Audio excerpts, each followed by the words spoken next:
जय हिंद दोस्तों, स्वागत है आपका हमारे YouTube channel static GS point में। और आज हम आपके लिए एक नया टॉपिक लेकर आए हैं, महत्वपूर्ण संगठन। तो जितने भी महत्वपूर्ण संगठन है इस एक वीडियो में करने का हम पूरा प्रयास करेंगे और आप लोग आराम से नोट करिए और हर एक संगठन को मेरे साथ साथ लिखने का प्रयास करिए। ठीक है, तो हम शुरू करते हैं। एक एक करके सारे संगठन आराम से लिखेंगे, बढ़िया से लिखेंगे और समझते हुए चलेंगे। साथ में कोशिश करेंगे कि इस क्लास में ही हमें सारे संगठन एक बार में ही रट जाएं और याद हो जाएं, क्योंकि ये एग्जाम के दृष्टिकोण से बहुत इंपॉर्टेंट होते हैं और हर एक पेपर में एक ना एक संगठन आपको जरूर मिलेगा। जैसे WHO होता है, UNO होता है, सार्क होता है, इन सब के बारे में हम जानने का पूरा प्रयास करेंगे। तो चलिए स्टार्ट करते हैं वीडियो। सभी को राधे राधे और सभी को एक साथ लिखना शुरू करिए। चलिए, WHO, इसकी सबसे पहले हम लोग फुल फॉर्म लिखेंगे। इसकी फुल फॉर्म होती है World Health Organization. World Health Organization, इसकी फुल फॉर्म होती है वर्ल्ड हेल्थ ऑर्गेनाइजेशन। इसको हिंदी में बोलते हैं विश्व स्वास्थ्य संगठन। ठीक है, इसकी जो स्थापना है WHO की, इसकी स्थापना हुई थी 1948 में। 1948 ईस्वी में WHO की स्थापना हुई और जो इसका मुख्यालय है वो है जिनेवा, स्विट्जरलैंड। स्विट्जरलैंड कहां है? जिनेवा, स्विट्जरलैंड में इसका मुख्यालय। WHO World Health Organization, Hindi में बोलते हैं विश्व स्वास्थ्य संगठन, और इसकी स्थापना 1948, मुख्यालय जिनेवा, स्विट्जरलैंड के अंदर है। चलिए नेक्स्ट हम देखते हैं। इसमें एक चीज देख लेते हैं, जो WHO है इसके जो वर्तमान में इसके प्रमुख हैं वो कौन है, यहां पर हम लिख देते हैं। तो जो WHO के वर्तमान में प्रमुख हैं उनका नाम है टेड्रोस अधानोम। टेड्रोस अधानोम, ये WHO के वर्तमान में हेड है। नेक्स्ट हम दूसरा देखते हैं, UNO की फुल फॉर्म होती है United Nation Organization. UNO United Nation Organization, Hindi में बोलते हैं इसको संयुक्त राष्ट्र संघ। और इसकी जो स्थापना है वो हुई थी 24 अक्टूबर 1945 में। किसकी? UNO की स्थापना हुई थी। और जो UNO का हेडक्वार्टर है वो है न्यूयॉर्क में। न्यूयॉर्क, ये जो न्यूयॉर्क है ना, ये अमेरिका का एक शहर है। कहां पे है ये? USA, यानी यूनाइटेड नेशन ऑफ अमेरिका, यानी अमेरिका का एक शहर है जिसका नाम है न्यूयॉर्क, और न्यूयॉर्क में ही UNO का हेडक्वार्टर स्थित है। देखो अमेरिका है, अमेरिका की कैपिटल है वॉशिंगटन DC। अमेरिका की कैपिटल क्या है? वॉशिंगटन DC, यानी अमेरिका की राजधानी वॉशिंगटन DC है। DC का मतलब होता है डिस्ट्रिक्ट ऑफ कोलंबिया। नेक्स्ट पे आते हैं हम तीसरा है सार्क। सार्क की फुल फॉर्म होती है, ध्यान से लिखिएगा, south Asian association regional corporation. क्या होती है? South Asian association regional corporation. ये किसकी है? फुल फॉर्म सार्क की। और जो सार्क का मुख्यालय है वो नेपाल की राजधानी काठमांडू में है। कहां है?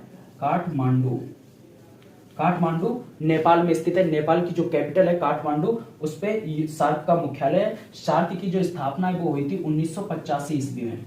देखिए सार्क जो है ना, इसकी स्थापना कब हुई थी? 1985 ईस्वी में। और जो इसका हेडक्वार्टर है वो कहां पर है? काठमांडू, नेपाल के अंदर स्थित है। अब हम सार्क के बारे में देखते हैं, सार्क में कितने हैं। तो यहां पर एक पॉइंट लिखते हैं, वर्तमान में सार्क में 8 देश सदस्य हैं। देखिए ये बहुत पूछा जाता है कि सार्क में कितने देश सदस्य हैं। तो वर्तमान में सार्क में 8 देश सदस्य हैं। और अब हम उनकी ट्रिक लिखते हैं, अपनी MBBS। इसकी एक हम ट्रिक लिखते हैं जो कि यहां पर आप लोग नोट करिएगा, शायद यहां ना दिख रहा हो तो हम कोशिश करेंगे साफ करने के बाद ऊपर लिखते हैं सार्क की ट्रिक। एक सेकंड में, अभी इसको आप लोग लिख लीजिएगा, फटाफट नोट करिएगा।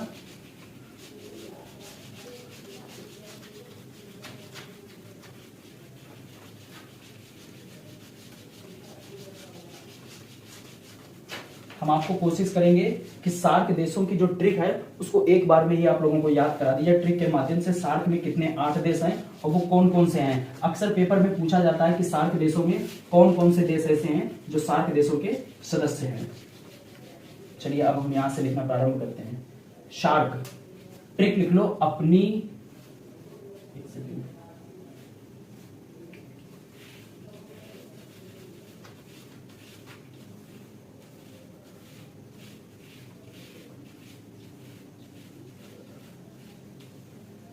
क्या लिखेंगे यहां पर, अपनी, मार्केट नहीं चल रहा है भाई,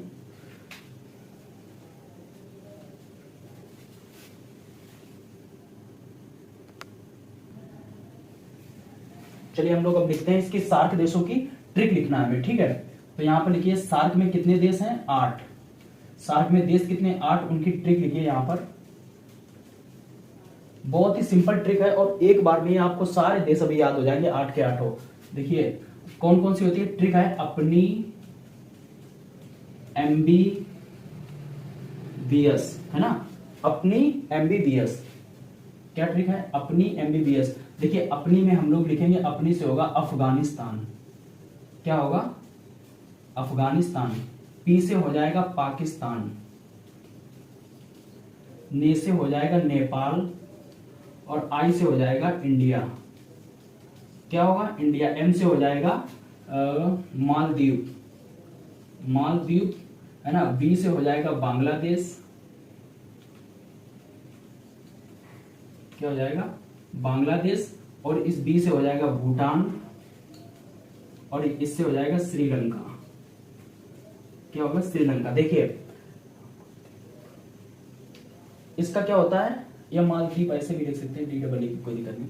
अफगानिस्तान, ए से होगा अफगानिस्तान, पी से होगा पाकिस्तान, एन से होगा नेपाल, और आई से हो जाएगा इंडिया, ठीक है। एम से हो जाएगा मालदीव, बी से हो जाएगा, इस बी से हो जाएगा बांग्लादेश, और बी से हो जाएगा भूटान, और एस से हो जाएगा श्रीलंका।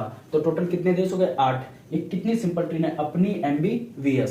इससे हम सार्क के 8 देशों को याद कर सकते हैं। कभी कभी दोस्तों, अभी एक हाल ही में जो पेपर हुआ था, वीडियो का भी हुआ था, वीडियो के बाद एक पेपर लेखपाल का आया था, जिसमें ये पूछा गया जो ये मालदीव है ना, तो मालदीव की जगह पर उन्होंने म्यांमार लिख दिया था, और 3 ऑप्शन सही दिए थे, एक म्यांमार दिया था। उन्होंने पूछा था कि इसमें से कौन सा एक देश सार्क देश का सदस्य नहीं है। तो इस प्रकार से क्वेश्चन पूछे जाते हैं। कैसे पूछेगा कि कौन सा देश सार्क देश का सदस्य नहीं है, उसमें अफगानिस्तान होगा, नेपाल दे देगा, इंडिया दे देगा, और मालदीव की जगह पे म्यांमार लिख देगा, है ना। तो म्यांमार गलत हो जाएगा, क्योंकि म्यांमार ने यहाँ पर एम से क्या है, मालदीव। चलिए ठीक है, अब हम नेक्स्ट आते हैं संगठन के ऊपर, है ना।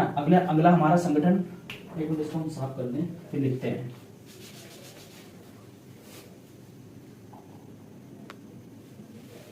नेक्स्ट वीडियो स्टार्ट करते हैं। अब हम इसमें देखते हैं, नेक्स्ट संगठन देखते हैं एक एक तरफ से। IMF का फुल फॉर्म होती है इंटरनेशनल मॉनेटरी फंड। क्या होती है, इंटरनेशनल मॉनेटरी फंड। इसकी फुल फॉर्म होती है इंटरनेशनल मॉनेटरी फंड, जिसको हिंदी में बोलते हैं अंतरराष्ट्रीय मुद्रा कोष। और इसकी स्थापना 1945 में हुई। कब हुई, 1945 में। मुख्यालय वॉशिंगटन डीसी, जो कि अमेरिका का एक शहर, अमेरिका की राजधानी है वॉशिंगटन डीसी। तो IMF का कहां है, इंटरनेशनल मॉनेटरी फंड, स्थापना 1945, मुख्यालय वॉशिंगटन डीसी। नेक्स्ट है ADB का होता है एशियन डेवलपमेंट बैंक, ठीक है। ये इसकी फुल फॉर्म होती है एशियन डेवलपमेंट बैंक, और इसकी जो स्थापना है वो हुई थी 1966 में। इसका जो हेडक्वार्टर है वो है मनीला में। मनीला कहाँ है, फिलीपींस की राजधानी मनीला में किसका, ADB का हेडक्वार्टर स्थित है, एशियन डेवलपमेंट बैंक। इसके जो वर्तमान में अध्यक्ष हैं एशियन डेवलपमेंट बैंक के, वो हैं असाकावा। कौन है, असाकावा। और इसके जो उपाध्यक्ष है वो भारत के हैं, जिनका नाम है अशोक लवासा। क्या नाम है, अशोक लवासा, ये है। नेक्स्ट है वर्ल्ड बैंक। इसको हम बोलते हैं वर्ल्ड बैंक, हिंदी में क्या बोलते हैं, विश्व बैंक।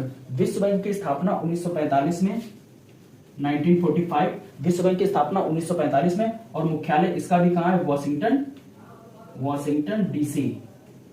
अमेरिका की राजधानी वॉशिंगटन डीसी में वर्ल्ड बैंक का भी मुख्यालय स्थित है। वर्ल्ड बैंक की स्थापना हुई थी 1945 में, मुख्यालय वॉशिंगटन डीसी में। और जो वर्ल्ड बैंक के बाद आता है ओपेक की फुल फॉर्म होती है ओरिएंटेड ऑफ पेट्रोलियम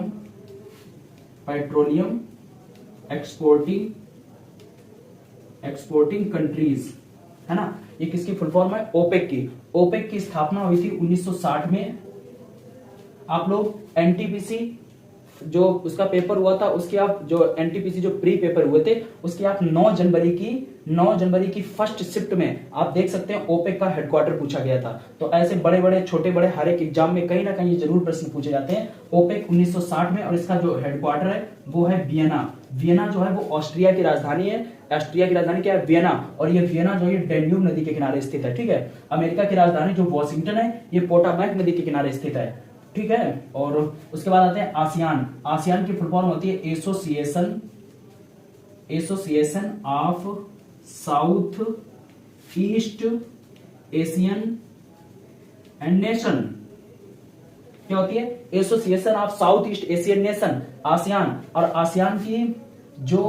आसियान का जो मुख्यालय वो है जकार्ता। कहाँ है? जकार्ता। जकार्ता दोस्तों जो कि इंडोनेशिया की राजधानी है। इंडोनेशिया की राजधानी फिलीपींस है और जकार्ता भी वहां पर स्थित है। इंडोनेशिया में क्या है? इंडोनेशिया की राजधानी है जकार्ता ही है ना, जकार्ता। इंडोनेशिया की राजधानी जकार्ता है और आसियान का जो हेडक्वार्टर है वो जकार्ता में स्थित है। और आसियान की जो स्थापना है वो 1967 ईस्वी में हुई थी। कब? 1967 ईस्वी में। किसकी? आसियान की। उसके बाद आता है ब्रिक्स। ब्रिक्स में देखिए क्या होता है, बी से होता है ब्राजील। क्या होता है? ध्यान से लिखिएगा। बी से होता है ब्राजील, आर से होता है रसिया, आई से होता है इंडिया, सी से होता है चाइना और एस से होता है साउथ अफ्रीका। ये ब्रिक्स जो है ये 5 देशों का संगठन है और आसियान में 10 देश सदस्य हैं। आप एक पॉइंट याद रखिएगा, आसियान में कितने? आसियान में 10 देश सदस्य हैं। और जो हमने पहले बताया था आपको सार्क, उसमें 8 देश सदस्य हैं। और जो ब्रिक्स है इसमें 5 देश हैं। ब्रिक्स में देखिए 5 अक्षर हैं, बी से ब्राजील, आर से रसिया, आई से इंडिया, सी से चाइना और एस से साउथ अफ्रीका। देखिए 2006 में जब ब्रिक्स की स्थापना हुई थी तब ये केवल ब्रिक था, BRIC। कितना था? ब्रिक। क्या था? ब्रिक, है ना। और ब्रिक की स्थापना इसकी 2006 में हुई थी, लेकिन उसके बाद 2009 में इसमें एस यानी साउथ अफ्रीका देश और जुड़ गया, है ना। उससे पहले ब्राजील, रसिया, इंडिया और चाइना थे, लेकिन 2009 ईस्वी में इसमें साउथ अफ्रीका और जुड़ गया। तो इसकी स्थापना फिर कब हो गई? 2009 में। वैसे ब्रिक की स्थापना 2006 मानी जाती है और ब्रिक्स की स्थापना 2009 मानी जाती है। तो इसकी स्थापना कब हुई? 2009 में। और इसका जो ब्रिक्स है ना, इसमें देखिए इसका कोई एक पार्टिकुलर हेडक्वार्टर नहीं है। इसमें क्रम से, जैसे इस बार इंडिया में तो अगली बार चाइना में, फिर साउथ अफ्रीका में, फिर ब्राजील में, फिर रसिया, फिर इंडिया, फिर चाइना, ऐसे करके इनके अधिवेशन होते रहते हैं। एक एक करके क्रमबद्ध एक एक साल इनके होते रहते हैं, ठीक है। ILO की फुल फॉर्म होती है इंटरनेशनल लेबर ऑर्गेनाइजेशन, है ना। इंटरनेशनल लेबर ऑर्गेनाइजेशन ILO ये अंतरराष्ट्रीय जो श्रमिक संगठन है जो किसानों के लिए है, इसको लेबर बोला जाता है, जो लेबर्स होते हैं उनके लिए। तो ILO की जो स्थापना है वो हुई थी 1919 ईस्वी में, है ना। और इसका जो हेडक्वार्टर है वो है जिनेवा में। जिनेवा स्विट्जरलैंड के अंदर इसका हेडक्वार्टर है। इसके बाद आ जाता है ICJ international court of justice. ICJ international court of justice, इसकी जो स्थापना वो हुई थी 1945 में और इसका जो हेडक्वार्टर है द हेग में। कहां है? द हेग में। ये नीदरलैंड के अंदर पड़ता है, द हेग। इसमें किसका है? ICJ international court of justice. क्या बोलते हैं? International court of justice. ICJ की स्थापना 1945 मुख्यालय द हेग में। उसके बाद दोस्तों आता है यूनिसेफ, बहुत ही इंपॉर्टेंट, मोस्ट इंपॉर्टेंट है ये यूनिसेफ। इसकी फुल फॉर्म होती है United nation international children emergency fund. मैं बोल रहा हूं, आप लोग मेरे साथ देखिए, United nation international children emergency fund, United nation international children emergency fund. और इसकी स्थापना हुई थी 1946 ईस्वी में और इसका हेडक्वार्टर जो है वो है न्यूयॉर्क में। कहां है? न्यूयॉर्क में। किसका? यूनिसेफ का, United nation international children emergency fund. स्थापना 1946, मुख्यालय न्यूयॉर्क के अंदर। ये आता है यूनेस्को। यूनेस्को की स्थापना UNESCO, क्या बोलते हैं? यहां मैं लिखता हूं UNESCO, UNESCO, United Nation Educational Scientific Cultural Organization. क्या है? United National Educational Scientific Cultural Organization. UNESCO की स्थापना हुई थी 1945 में और जो इसका मुख्यालय है, इसका मुख्यालय कहां स्थित है? तो वो है पेरिस। कहां है? पेरिस में। और पेरिस कहां है? फ्रांस के अंदर। ये जो पेरिस है ना, ये फ्रांस सीन नदी के किनारे स्थित है। पेरिस शहर कहां है? सीन नदी के किनारे। ये कितने हो गए देखिए, IMF इंटरनेशनल मॉनेटरी फंड 1945 है ना, और वॉशिंगटन डीसी इसका हेडक्वार्टर है। नेक्स्ट है ADB Asian development bank 1966 Manila में इसका हेडक्वार्टर, मनीला फिलीपींस में है ना। असाकावा इसके अध्यक्ष और अशोक लवासा इसके उपाध्यक्ष हैं। वर्ल्ड बैंक 1945 वॉशिंगटन डीसी, और इसके अजय बग्गा, ये जो है ना वर्ल्ड बैंक, इसके अध्यक्ष जो है वो अजय बग्गा को माना गया है। अजय बग्गा है वर्तमान में, अजय बग्गा। अजय बग्गा ही करके नाम है। अगर आपको कोई डाउट हो तो आप एक बार कमेंट करके बताना अजय बग्गा है कि कोई दूसरा नाम है इनका। आई थिंक मुझे जहां तक लगता है इनका नाम अजय बग्गा ही है। ओपेक है, oriented of petroleum exporting country 1960 Vienna है ना, बहुत मोस्ट इंपोर्टेंट है ओपेक, ये बार बार एग्जाम में पूछा जाता है OPEC. ASEAN Association of South East Asian Nation, स्थापना 1967, मुख्यालय जकार्ता इंडोनेशिया। ठीक है, इसका जो है ब्रिक्स 2009 में इसकी स्थापना हुई, और इसके बाद ILO इंटरनेशनल लेबर ऑर्गेनाइजेशन 1919 जिनेवा स्विट्जरलैंड, ICJ 1945 द हेग, और यूनिसेफ 1946 न्यूयॉर्क में। लास्ट में हमारा आता है यूनेस्को पेरिस फ्रांस। उसके बाद जितने भी मोस्ट इंपोर्टेंट हेडक्वार्टर थे वो मैंने सारे के सारे आपको बता दिए, और आप इनको कृपया करके नोट करें और उनको याद करने का पूरा प्रयास करें। ठीक है, तो आज के लिए इतना ही। Thank you very much. Please share and subscribe my channel, और प्लीज लोगों तक इस चैनल को पहुंचाएं, लोगों तक इन चीजों को पहुंचाएं ताकि और भी बच्चे लिख के इसको अच्छे से याद कर सकें। Thank you so much. Radhe Radhe, जय श्री राम।